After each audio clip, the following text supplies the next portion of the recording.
सिद्धेभ्यः जय श्री ओम नमः सिद्धेभ्यः जय श्री ओम नमः सिद्धेभ्यः सर्वमंगलमांगल्यं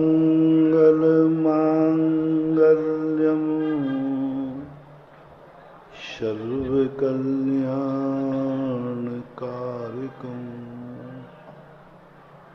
प्रधानं सर्वधर्माणां जैनं जयतु शासनम्। पंच परमेष्टि भगवान की आचार्य श्री गुरुवर कुंद कुंद महाराज की आचार्य श्री गुरुवर विद्यासागर महाराज की परम पूज जगत पूज निर्यापक श्रमण मुनि पुंगव सुधा सागर जी महाराज की जय हो। मुनि संघ की जय हो। इस सृष्टि के उन रहस्यमयी रास्तों से हम गुजर रहे हैं जिन रास्तों को हम जानते नहीं, जो रास्ते हमारे परिचय में नहीं हैं, पूर्णतः अनजान हैं। ऐसे रास्तों पर बिना गाइड के चलना खतरा हो सकता है और उस खतरे से बचने के लिए ही प्रकृति ने गार्जियन दिया, गुरु दिए, माता पिता दिए, सरकार दिए, कानून दिया, धर्म दिया। इन सब का मुख्य उद्देश्य है कि तुम्हें उन अनजान रास्तों का परिचय किया जाए जो रास्ते तुम जानते नहीं। जिस रास्तों पर तुम चलते आए हो उन रास्तों पर तो आपको कुछ विशेष कुछ आनंद नहीं आया। आनंद आया तो थोड़ी देर के लिए आया, बाद में दुख ही दुख दिखा। आज तक जितने कार्य व्यक्ति ने किए सब में वह पूर्णतः से संतुष्ट नहीं है। आनंद किसे कहते हैं?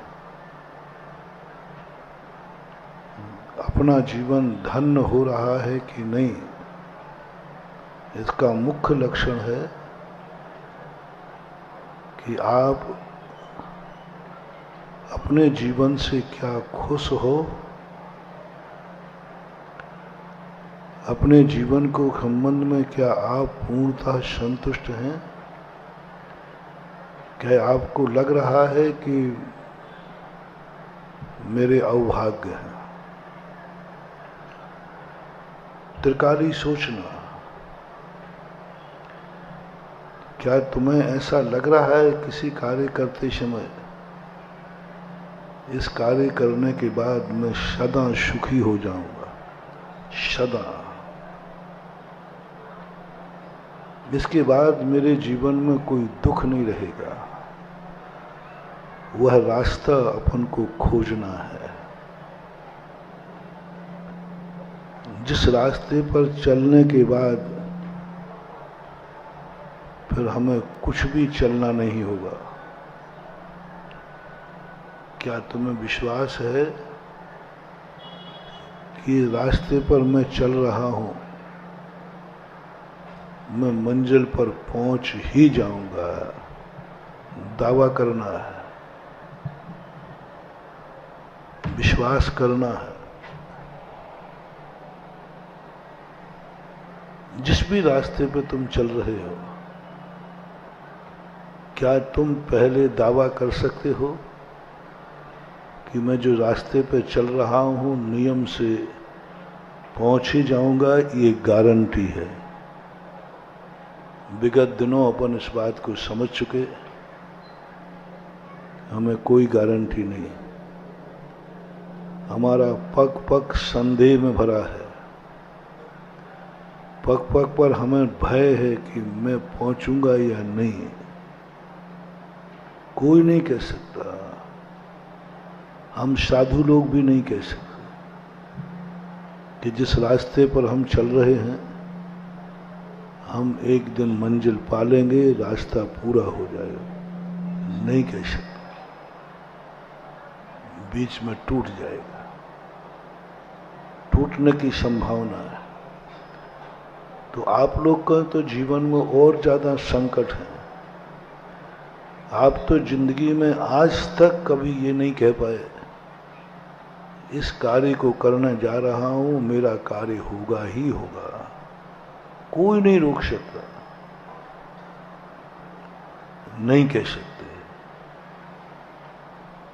और जिसमें पंचम काल में तो घोषणा ही है, 2 दिन पहले बताया था कि इस पंचम काल में कोई भी व्यक्ति कभी अपनी पूर्ण मंजिल को नहीं पा पाएगा, चाहे वो साधु हो, चाहे वो कुंद कुंद महाराज हो। कोई भी कलयुग की सबसे बड़ा अभिशाप है कि कोई भी व्यक्ति किसी भी कार्य में पूर्ण नहीं कर पाएगा और मर जाएगा। पापी भी नहीं, पापी भी पूर्ण पाप नहीं कर पाएगा और मर जाएगा। धर्मात्मा भी नहीं, पूर्ण धर्म नहीं कर पाएगा, उसके पहले ही आयु खत्म हो जाएगी। तो अपन ने प्रश्न उठाया था कि फिर ऐसे रास्ते पर चलने से मतलब क्या है, ऐसे कार्य करने से मतलब क्या है। हाँ, ये तो आप लोग सोचो कि आप लोग जो करने जा रहे हो पूरा ही नहीं कर पाओगे, अधूरे और अतृप्त होकर के मरोगे। इसलिए अच्छा है कि ऐसा कार्य करो ही मत। लेकिन फिर महाराज, ये तो आपने बुरे कार्य का स्टे लगा दिया, तो अच्छे कार्यों पर भी स्टे लगा दो। नहीं लगाऊंगा। बुरे कार्यों पर तो स्टे लगा दिया कि जब तुम पूरा कर ही नहीं पाओगे तो क्यों कर रहे हो। अधूरे, आज भी जितने अधूरे हो कल भी उतने ही अधूरे रहोगे। पाप करने के बाद, क्योंकि पापी व्यक्ति का, संसारी व्यक्ति कभी तृप्त होता ही नहीं। एक चोरी में सफल होगे, बड़ी चोरी करोगे। एक झूठ बोलोगे, तुम्हें आदत पड़ जाएगी। संसार का कोई भी पाप कभी किसी को तृप्त नहीं किया उसने। संसार के किसी पापी ने ये नहीं कहा मैंने बहुत पाप कर लिए, अब मैं पूर्ण तृप्त हूं। पूर्ण तृप्त हूं। असमर्थ हो जाना अलग है। पाप नहीं करना और पाप नहीं कर पाना, इसमें अंतर है। संसारी व्यक्ति जब ही पाप छोड़ता है जब वो उस पाप को करने लायक ही नहीं रहता।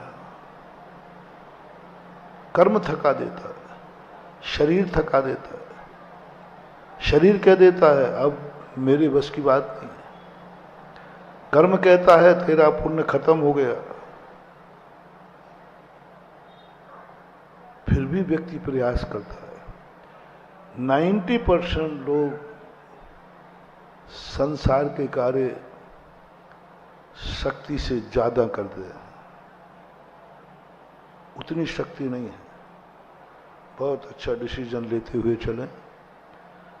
संसार के जितने कार्य हैं उतनी उसकी शक्ति नहीं है, फिर भी करने का प्रयास करता है। क्रोध करने की शक्ति नहीं है, डॉक्टर ने मना किया है तुम गुस्सा नहीं करना, फिर भी क्रोध आ जाता। क्रोध मत करो, ब्लड प्रेशर बढ़ता है तुम्हारा। क्रोध मत करो, डॉक्टर ने कहा गुस्सा मत करना। तुम्हारी शक्ति नहीं है कि तुम गुस्सा कर सको। उस शक्ति की परवाह किए बिना भी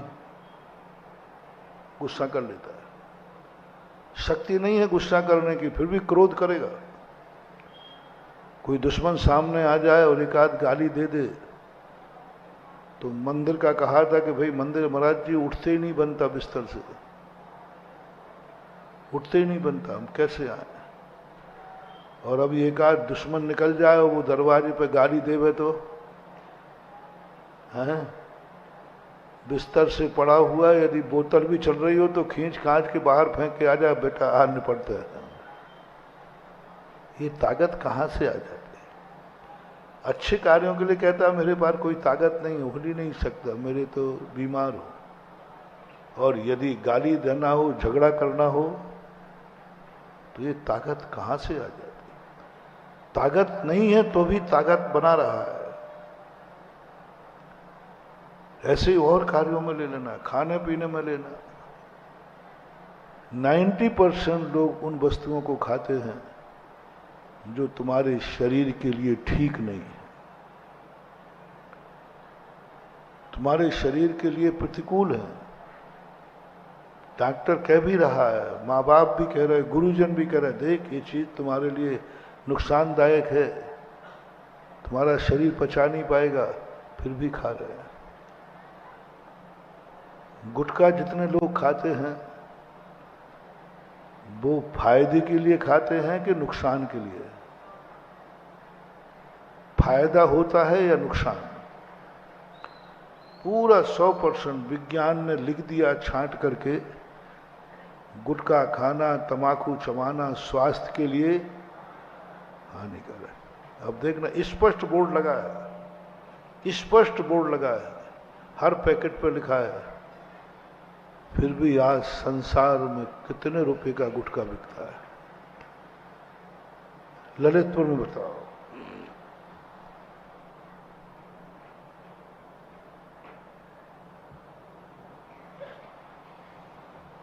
ललितपुर में बताओ, गरीब देश है ना ललितपुर, बुंदेलखंड। ललितपुर में प्रतिदिन कितने रुपए का गुटखा बिकता होगा?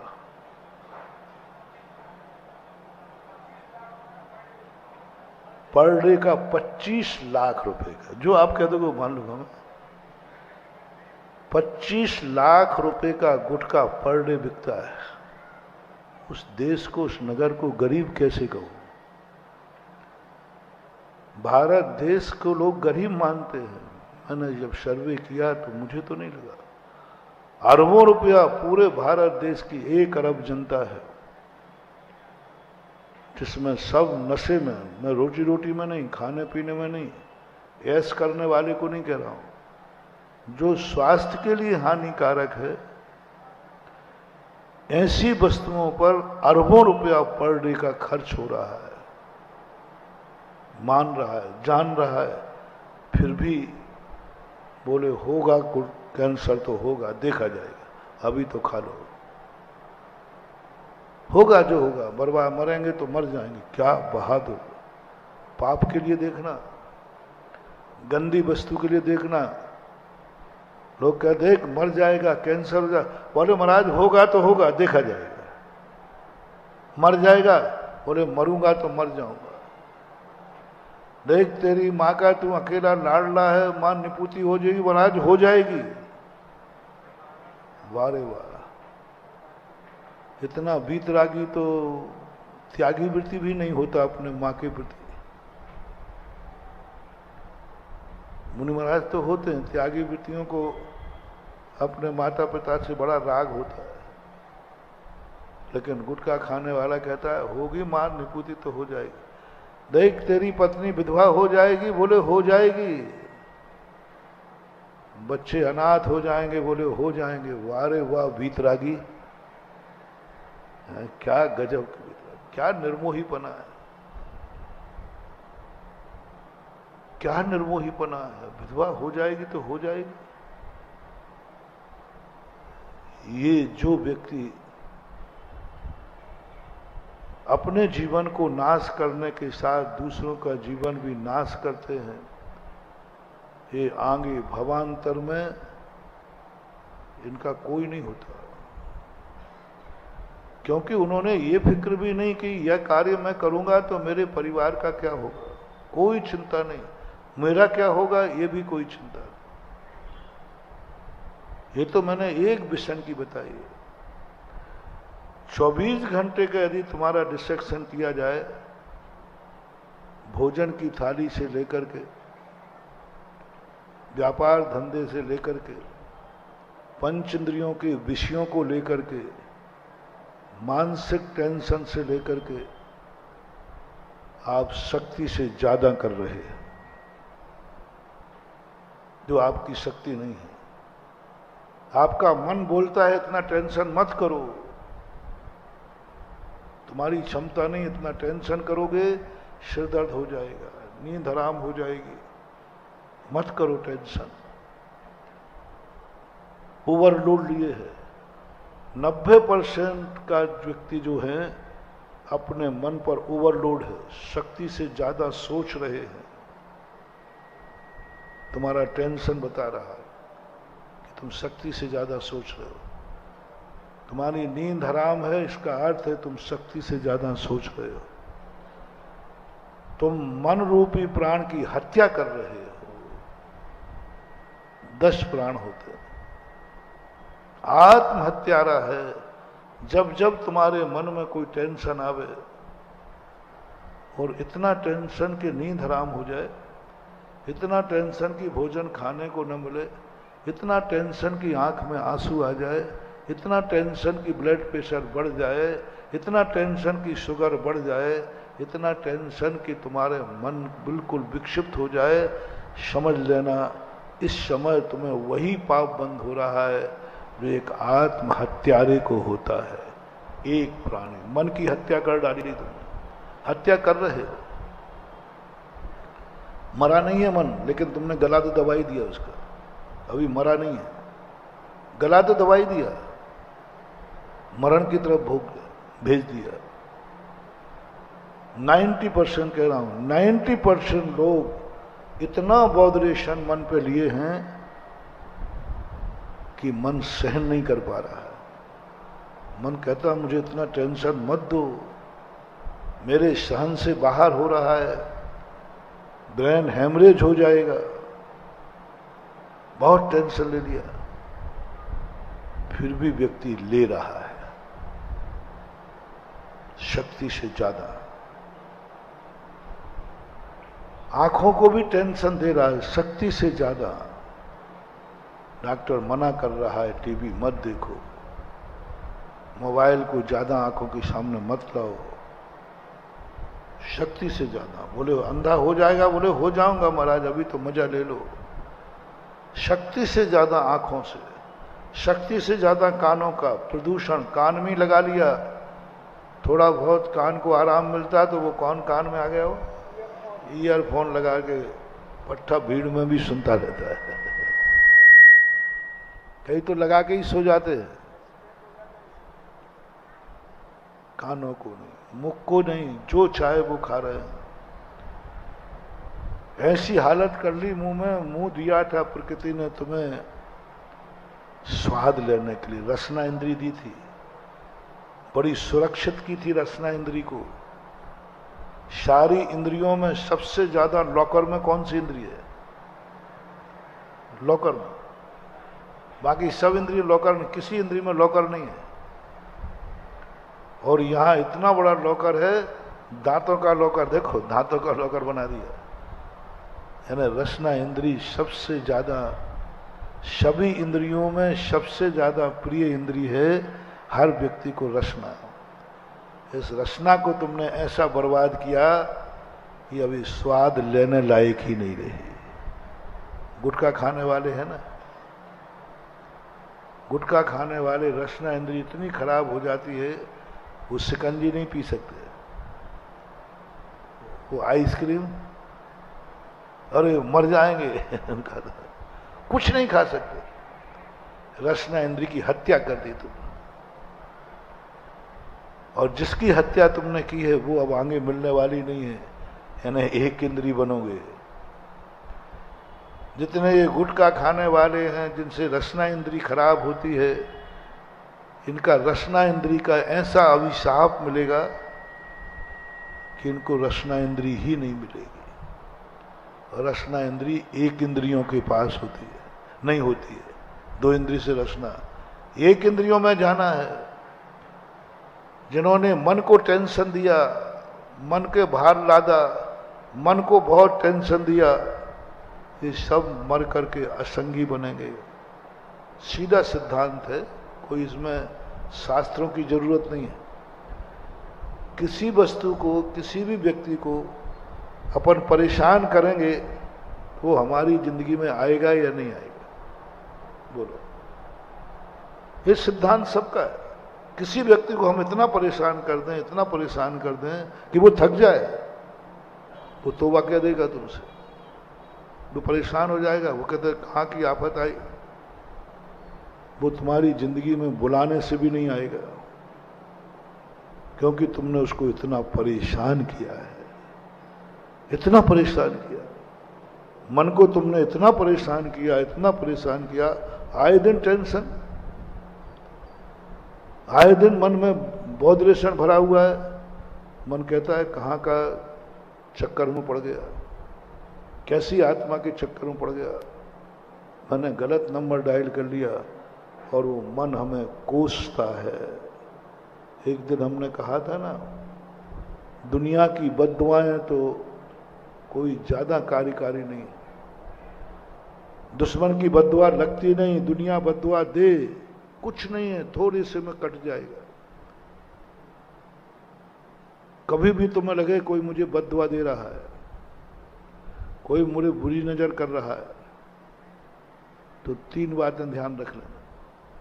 जब तुम्हें लगे कोई मेरे लिए कोस रहा है, कोई मुझे बुरी दृष्टि से देख रहा है, कोई मेरा बुरा विचार रहा है, कोई नकारात्मक शक्ति हमारे पीछे पड़ी है, वो देवता भी क्यों ना हो, तीन बातों पर विचार कर लेना, गारंटी है। पहली बात तो विचार कर लेना कि अपने पास थोड़े से चावल होते ना, चावल कल शाम को बताया था, एक मुट्ठी चावल अपने घर में अपने पास रखे रहना सदा। छोटी मोटी बद्दुआएं वो चावल निपटा देगा, तुम्हें कुछ नहीं होगा। कल कहा था, इसलिए प्रत्येक जैनी के लिए कहीं भी जाओ अपनी अटैची में अष्टद्रव्य डाल दो, एक पैकेट डाल दो अष्टद्रव्य। एक तो भौतिक रूप से उन चावलों का प्रभाव रहेगा, दूसरा मंदिर मिल गया तो खाली हाथ तुरंत रखा हुआ, एक टिकट पे दो मजे। दूसरा, पूजा करने के लिए अष्टद्रव्य से भरी हुई थाली के सामने तुम पूजा करो। भौतिक ये निकलेगा कि वे चावल तुम्हारे लिए 24 घंटे के लिए सुरक्षित कर देंगे, साथ में भगवान की पूजा भी हो जाएगी। दूसरा कारण बताया था हमने, सदा अपने पास मंदिर के अभिषेक के लिए चलो, तुम धर्म के नाम से मत जाना, एक धोती दुपट्टा को ताकत देना है, धोती दुपट्टा को एक ऐसा मंत्र देना है, धोती दुपट्टा ताकतवार बनाना है, इसलिए तुम अभिषेक को चले जाना। मेरा मन तो नहीं लगता अभिषेक में, तो क्यों जा रहे हो? बोले मेरे दुश्मन बहुत है, मेरा बहुत बुरा विचारते हैं, कभी भी मेरा बुरा कर सकते हैं, इसलिए मैं धोती दुपट्टा पहनकर अभिषेक करूंगा, और ये धोती दुपट्टा मेरे घर में रहेगा, मेरा दुश्मन कोई बाल बांका नहीं कर पाएगा। लो, एक लेटेस्ट नई खोज में, हालांकि मैं बहुत बार बोल चुका हूं, बिल्कुल भी मन नहीं लगे तुम्हारे मंदिर में जाने का, और ना आप मोक्ष जाना चाहते, ना धर्मात्मा बनना। दुश्मन निवारक मंत्र,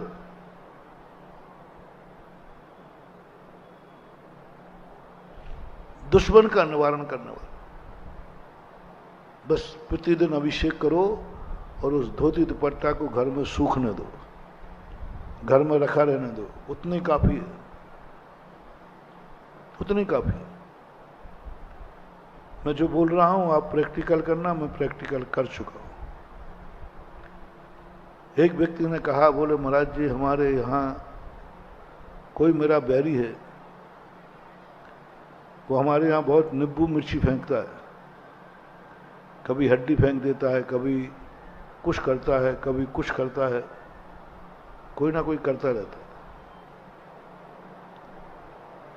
महाराज जी कुछ उपाय बताओ।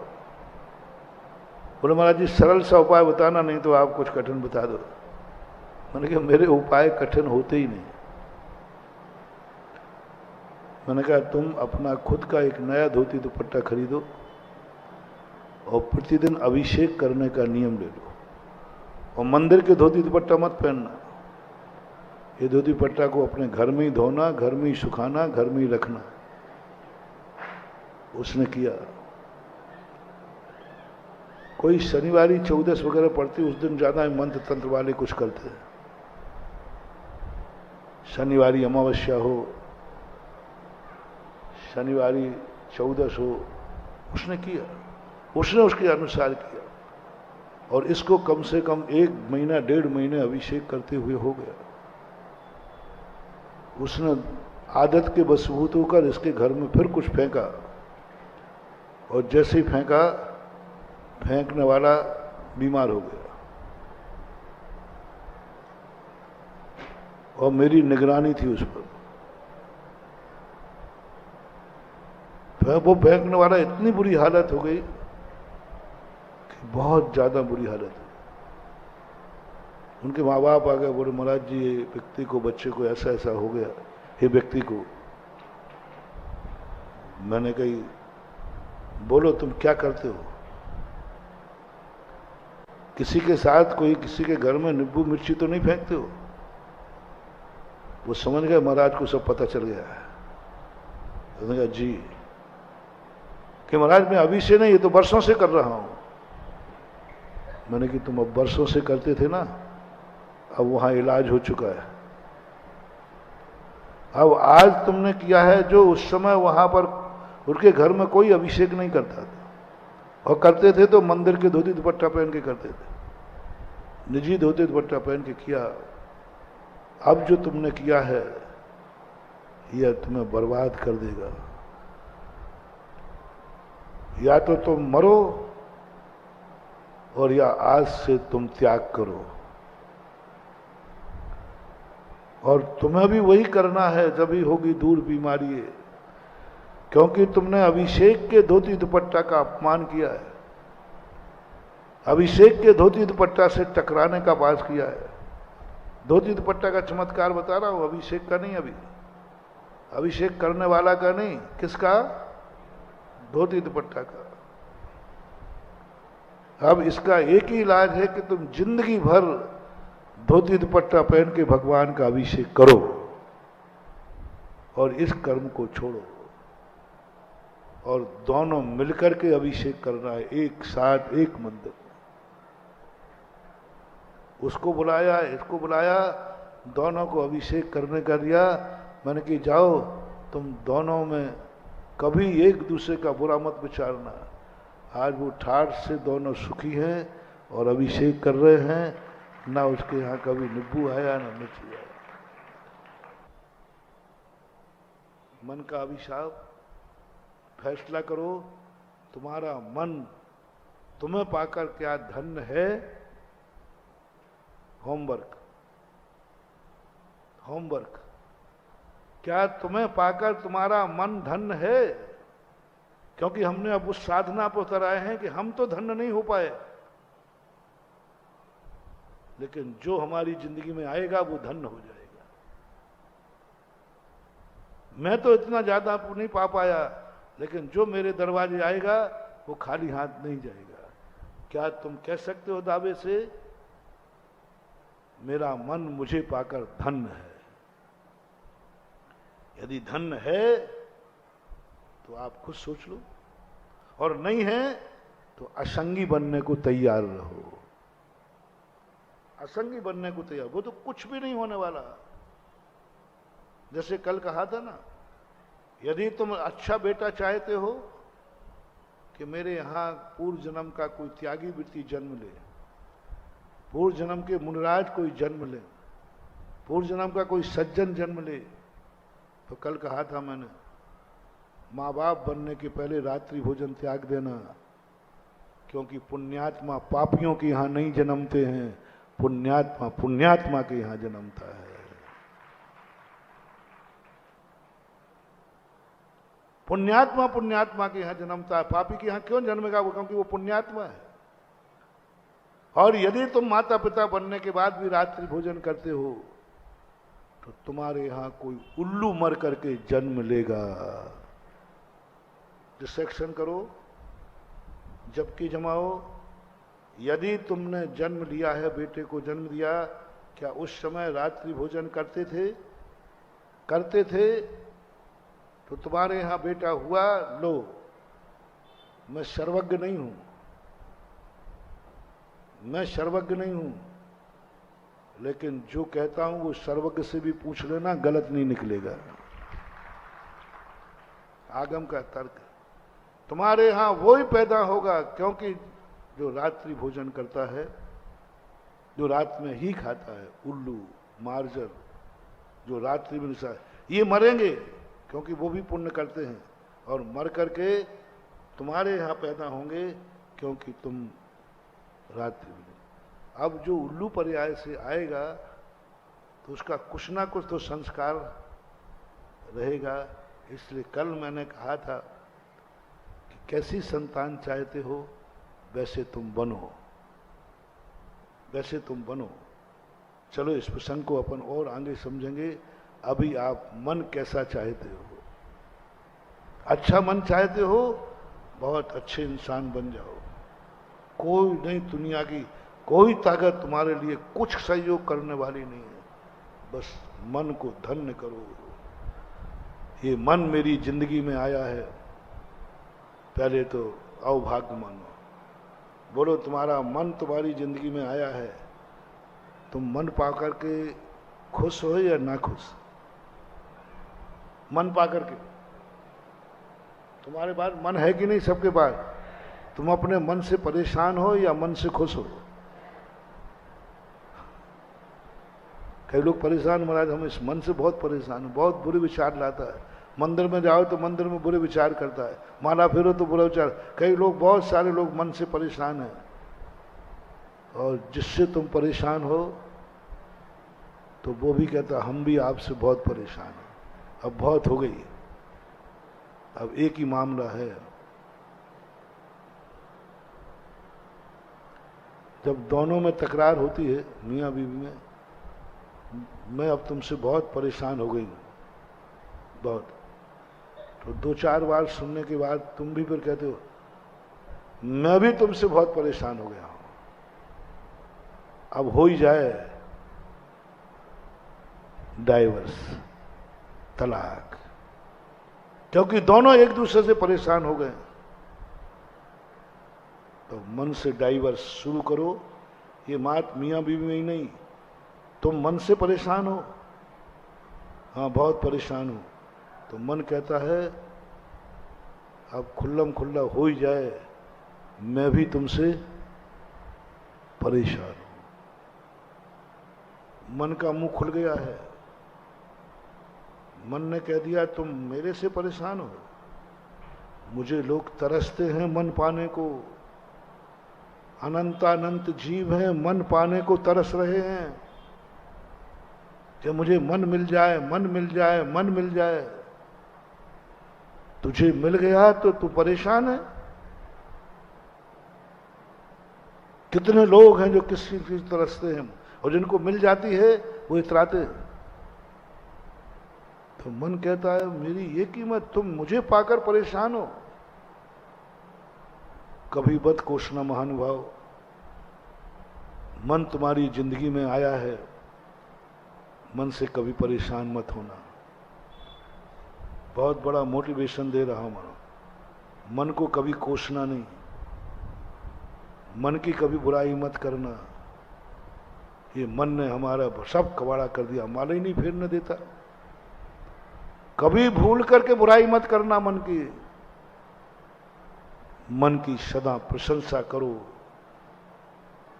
हे मन थैंक्स, हे मन मैं कितना भाग्यशाली हूं, तेरे कारण से आज संगी पंचेंद्री हूं, तेरे कारण से मैं सम्यक दर्शन के योग्य हूं। असंगी को सम्यक दर्शन नहीं होता, ये संगी पंचेंद्री होना जरूर है। थैंक्स कहो मन को। यदि ये मन नहीं होता तो तुम सम्यक दृष्टि भी नहीं होते, मन नहीं होता तो तुम आर्य पुत्र नहीं होते, मन नहीं होता तो तुम मनुष्य भी नहीं होते, क्योंकि मनुष्यों में असंगी नहीं होते, त्रियंश होते। मात जो असंगी होते हैं, मात एक पर्याय में होते थे, त्रियंश गति कहते हैं, त्रियंशों में होते आप। मनुष्य में मन की बदौलत सम्यक दर्शन के योग्य बने, जैन कुल में जन्म लिया मन की बदौलत, सम्यक दर्शन ज्ञान मिलेगा मन की बदौलत। प्रवचन सुन रहे हो मन की बदौलत, प्रवचन समझ रहे हो मन की बदौलत। ये सच्चा देव है किसकी बदौलत? ये सच्चा गुरु है किसकी बदौलत? ये सही है ये गलत है किसकी बदौलत?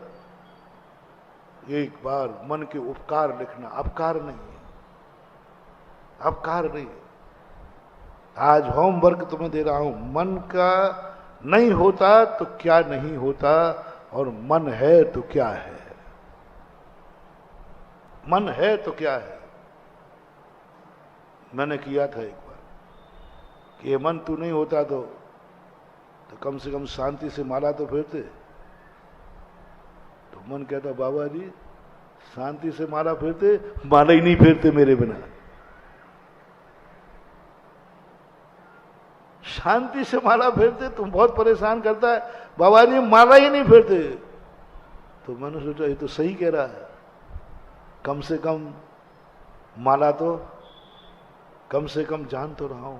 क्या उपकार है मन के, कल्पना करो, एक बार कल्पना करना, इतने उपकार हैं, इतने उपकार हैं। जब इतने उपकार हैं तो मन को थैंक्स कह दो, हे मन मैं तेरा आभारी हूं। मैंने कितने जन्म में पुण्य किए कि मुझे मन मिला, कितने जन्म में पुण्य किए कि मैंने मन मिला। इस मन को दुनिया तरस रही है और मुझे मिल गया। पहला तरीका है मन को खुश करने का, कि तुम मन को पाकर के खुश हो, सुखी हो या दुखी हो। आज के बाद मन पाकर के दुखी मत होना, कोसना मत, कोसना मत। और फिर जब तुम्हें सौभाग्य से मिला है, बहुत मुश्किल से मिला है, बहुत मुश्किल से मिला है, तो ऐसी वस्तु को विराधना करना चाहिए कि आराधना। ऐसी वस्तु को खुश रखना चाहिए ना खुश, खुश। दूसरा नियम तुम करो, जो मन मुझे दुर्लभता से मिला है, इस मन को मैं कभी टेंशन नहीं दूंगा, कभी अशांत नहीं करूंगा, ऐसा कोई कार्य नहीं करूंगा जिससे नींद हराम हो जाए, ऐसा कोई कार्य नहीं करूंगा कि मन विक्षिप्त हो जाए। ये दो काम तुम कर लेना, दो काम तुम कर लेना, मन तुम्हारा दास बन जाएगा और मन तुम्हारे को पाकर के सौभाग्य, मन कहेगा मैं तुम्हारी संगति में आकर धन्य हो गया। हमारे मन ने तो हमें बहुत बार धन्यवाद दिया। मैंने पूछा मन तुझे पाकर मैं तो धन्य हूं, मेरा मन बहुत अच्छा है, बहुत ग्लैड हूं, मजा आता। मैं अपने मन से कभी दुखी नहीं हुआ, कभी दुखी नहीं हुआ। इस मन ने मुझे कभी दुखी नहीं किया। ये मन पाकर के मैं इतना धन्य हूं। आज मैं जो कुछ भी करता हूं सारा श्रेय मन को दे देता हूं। हे मन, जो प्रवचन दिया ना, मैं श्रेय, हे मन तेरी बदौलत है जो दे दिया, मैं तो इतना पढ़ा लिखा नहीं था। कोई जिज्ञासा का समाधान होता है और वो समाधान सही हो जाता है, मैं तुरंत, हे मन, तेरी बदौलत है जो अनायास, जिज्ञासा समाधान कोई साधारण चीज नहीं। किस समय कौन व्यक्ति प्रश्न पूछ ले, क्या इतने सारे लोग, कौन कहां से प्रश्न पूछ रहे, एक तो पूछता आकाश का और एक पूछता पाताल का, एक पूछता कर्म सिद्धांत का, एक पूछता महाराज हमारी घर गृहस्थी का। चारों तरफ के प्रश्न आते हैं और जवाब क्या देना। रुको रुको मैं सोचता हूं, लाइव चल रहा है, एक सेकंड का भी गैप नहीं करना। वो प्रश्न देता जाए, तुम्हारा उत्तर चलता जाए। जो प्रश्न पहले से ही उत्तर याद में आ जाए, तब कहीं जिज्ञासा समाधान सफल होता है। तो मैं तो जिज्ञासा के बाद इस मन को धन्यवाद देता हूं। थैंक्स, तेरी बदौलत है जो आज इतने सारे प्रश्न नाना प्रकार के आए और हर प्रश्न का जवाब दे दिया। ये सब श्रेय किसका है? मेरे मन का है। मन का, मन खुश हो जाता है। बाबा जी, मैं तो मन हूं, ये तो आपके ज्ञान की बदौलत है, ये तो तुम्हारे खुद की बदौलत है। नहीं, सब तेरी बदौलत है। बस इसलिए मन पाकर मैं खुश हूं। क्या कहा? मन पाकर मैं बहुत खुश हूं, बहुत खुश हूं। मैं अपने मन से कभी परेशान नहीं है। कभी मुझे ऐसा नहीं लगा कि मैं मन से बहुत परेशान हो रहा हूं। एक दिन मैंने मन से पूछ लिया कि मन, तुझे पाकर तो मैं खुश हूं, धन्य हूं। तू मुझे पाकर के, तू मुझे पाकर कैसा लग रहा है तुझे? तू मुझे पाकर धन्य है कि नहीं? मन ने जवाब दिया, बाबा जी मेरे अभाग्य हैं जो मैं तुम्हारे दिमाग में आ सका। मैंने ना जाने कितना पढ़ना है, कितना पुण्य किया होगा कि मैं एक साधु का मन बन सका, मन बन सका। तो मैं तो तुझसे बहुत काम लेता हूं। वो कहता मेरे अभाग्य हैं कि मैं आपका काम करता हूं। अभाग्य, सामने वाला हमारा काम कर रहा है और भाग्यशाली मान रहा है, सबसे बड़ी विशेषता है। अभी मन मेरा पीछा कभी नहीं छोड़ेगा जब तक केवल ज्ञान प्राप्त नहीं होगा। मुझे मन मिलता रहेगा क्योंकि मन खुश है। इसलिए आप लोगों से भी कह सकता हूं, आप लोग अपने मन से खुश हो जाओ और मन को खुश रखो। मन पाकर खुश हो जाओ और ऐसा कुछ आचरण करो मन भी तुम्हें पाकर के खुश हो जाए। ये तो हम पंचम काल में कर सकते हैं। ये तो आप भी करिए, मैं भी करूंगा। ये आप सब अपन सब कर सकते हैं। आज से साधना शुरू। मन पाकर हम खुश रहेंगे और मन हमें पाकर के खुश रहेगा। उसको टेंशन मत देना, उसकी हत्या मत करना। जब जब तुम मन में टेंशन करोगे, मन रूपी प्राण की हत्या होती है। ऐसे ही बताओ, आंखें पाकर के तुम खुश हो कि नहीं?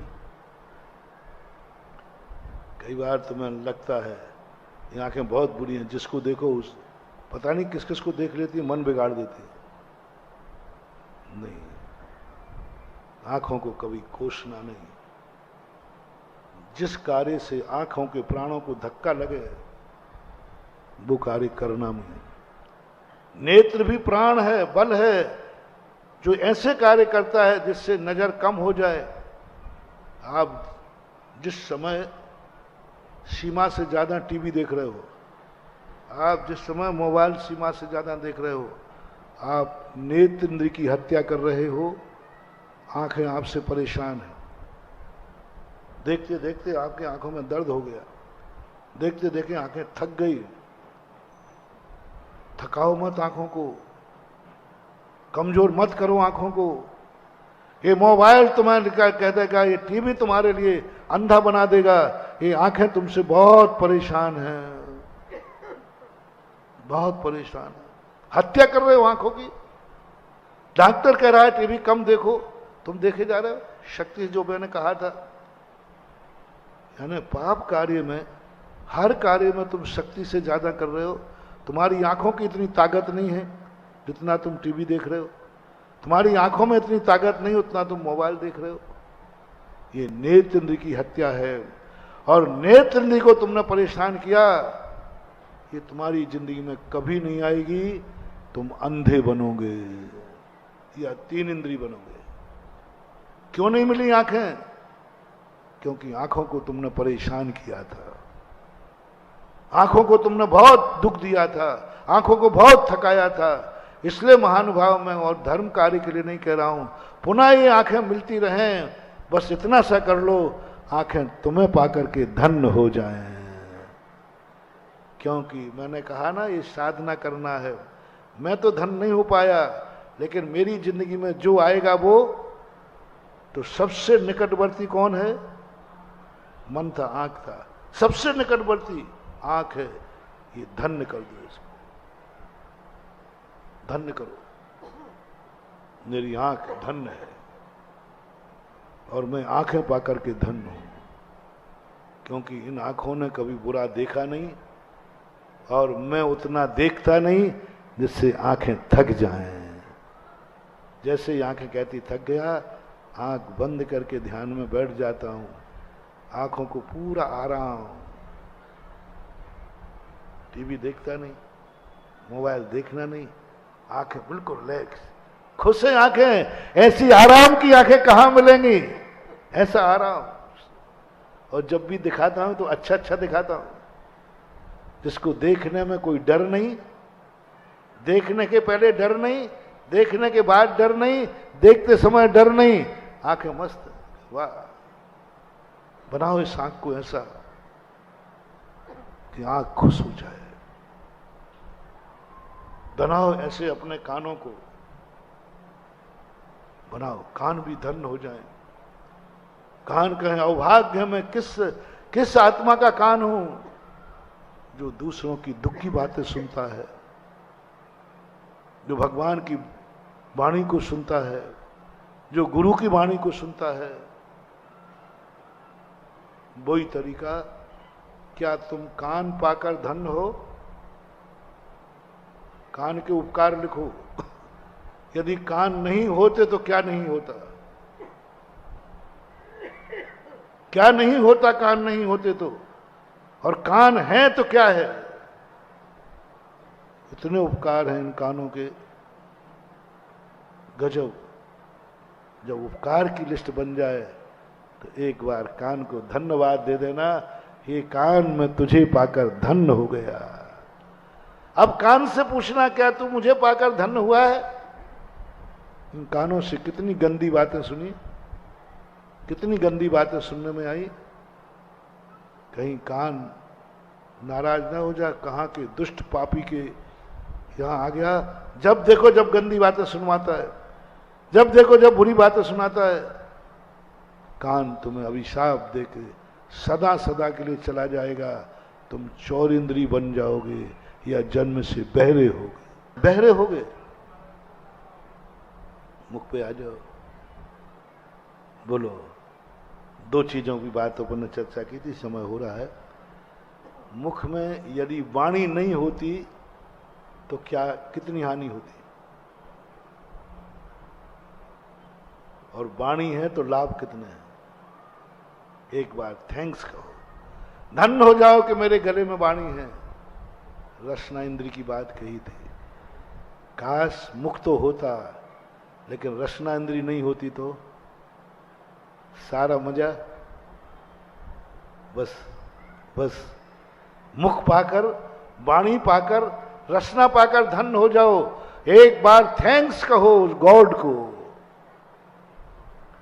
थैंक्स कहो उस प्रकृति के नियम को, थैंक्स कहो तुम्हारे अपने पुण्य को, जो भगवान को मानता है, जो कर्मों को मानता है, जो जिसको मानता है। एक बार थैंक्स कहो कि मैं उस गॉड को, उस महाशक्ति को धन्यवाद देता हूं जिसने मुझे वाणी दी, जिसने मेरे मुंह में जिह्वा दी। कोसना नहीं कभी, अवभाग्य पहले, सबसे पहले अवभाग्य कि मेरे गले में रसना है, मेरे गले में वाणी है। थैंक्स। हम सब कुछ पाकर के थैंक्स नहीं कहते, बहुत बड़ी गलती है। जब जब तुम्हारी आवाज से कुछ अच्छा काम हो, गले को, मैं तो अपने गले से बहुत खुश हूं। मेरे मन गले में जो आवाज है ना,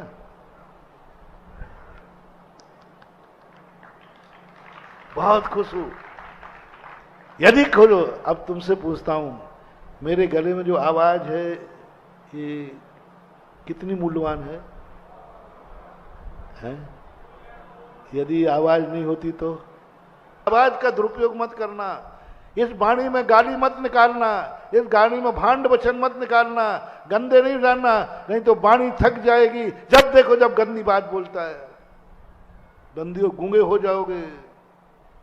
कोई दुनिया अभिशाप नहीं दे रही, तुम्हारा गला तुम्हें अभिशाप दे देगा। रे पापी, जब देखो जब गंदी बात बोलता है, जब देखो जब दुखदाई बात बोलता है, जब देखो जब बुरे वचन बोलता है, तुम्हारा गला तुम्हें अभिशाप देगा। एक एक शब्द बोलने को तरस जाओगे। इसलिए इस गले को परेशान मत करना। अच्छी अच्छी बातें बोलो, मीठो मीठो बोल थारो कहीं बिगड़े, मीठो मीठो बोल, तेरा क्या बिगड़ेगा? और मन खुश हो जाएगा, ये वाणी खुश हो जाएगी। मैं धन्य हो गया, इस मुंह से जितने शब्द निकले ना जाने कितनों का कल्याण हो गया। मन कहता है धन्यवाद, मैं वाणी पाकर के धन्य हूं। और वाणी बोलो ना, मुझे पाकर धन्य है। क्यों धन्य है? कि इस वाणी में कितने लोगों का कल्याण हुआ, इन प्रश्नों से कितने लोगों का कल्याण हुआ। अब ये वाणी मुझ पे इतना खुश है, इतना खुश है कि एक दिन केवल ज्ञान प्राप्त करा के उपदेश दिलाएगी। क्योंकि मैंने इस वाणी को कभी, इस मुंह से कभी गंदी बात नहीं निकाली, वाणी में कभी गंदा नहीं बोला, वाणी में ऐसी कोई वाणी नहीं बोली जिससे दुनिया का नाश हो जाए। मैंने कोई गाली नहीं दी, मैंने कोई भांड वचन नहीं बोले, मैंने कोई दुखदाई बात नहीं बोली। सदा एक ही भाव रहता है, हे भगवान, इस मुख से जो भी निकले वो सारे जगत का कल्याण हो। वाणी बहुत धन्य है, बहुत। रसना इंद्री मत बिगाड़ो रे, रसना इंद्री की हत्या मत करो गुटखा खा करके, मत शराब पीकर हत्या करो। ऐसा दिन आ जाएगा तुम्हारे मुंह में जीभ ही नहीं होगी, मुख ही नहीं होगा, एक इंद्री होगे। ये जितने गुटखा खा रहे हैं, शराब पी रहे हैं, गंदी चीजें खा रहे हैं, रसनेंदी परेशान है, छार छार हो चुकी है। स्वाद लेने की क्षमता थी कि मैं स्वाद लूंगी, लेकिन तुम गुटखा शराब पी पी करके तुमने जिह्वा की ऐसी हत्या कर डाली कि अब वो स्वाद लेने लायक भी नहीं रही। मैंने गुटखा तंबाकू खाने वालों से पूछा है, उनको स्वाद ही नहीं आता। वो कहते हमें अब कोई स्वाद नहीं आता। रसना इंद्री छार छार हो गई। जिन जिन के गुटखा आदि खा करके रसना इंद्री छार हो गई हो, लो आज यहां से फरमान जारी किया जाता है कि उन्होंने उसकी रसना इंद्री ने अभिशाप दिया, अगले भव में उनको मुख भी नहीं मिलेगा, रसना भी नहीं मिलेगी, पेड़ पौधे बनेंगे, क्योंकि तुमने प्राणों की हत्या की है। और रसना इंद्री ने कहा, कहाँ कि दुष्ट व्यक्ति के मुंह में आ गई, आइंदा वो कभी नहीं आएगी। महानुभाव, अपने मुख में रसना चाहते हो तो रसना को कष्ट मत दिलाना, रसना का स्वाद मत बिगाड़ना, उसको उसकी जिंदगी मत बर्बाद कर देना, अन्यथा तुम रसना इंद्री से रहित हो जाओगे। क्योंकि तुमने दुरुपयोग किया। पांचों इंद्रियों के संबंध में अपना प्रसंग बदल गया। 3 दिन से अपन क्या प्रयास कर रहे थे? स्वयं धन्य होना चाहता हूं, लेकिन अब स्वयं धन्य होने का मामला तो स्टॉप हो गया। अब किस पे चल रहा हूं? तिये की बैठक। हाँ, तीसरो है तिये की बैठक। इसलिए अपन 2 में से कोई एक रास्ता चुनेंगे। ये दूसरा रास्ता सरल है। पंचम काल में हो सकता है, अपन सब मिलके करेंगे। महावीर भगवान की जय।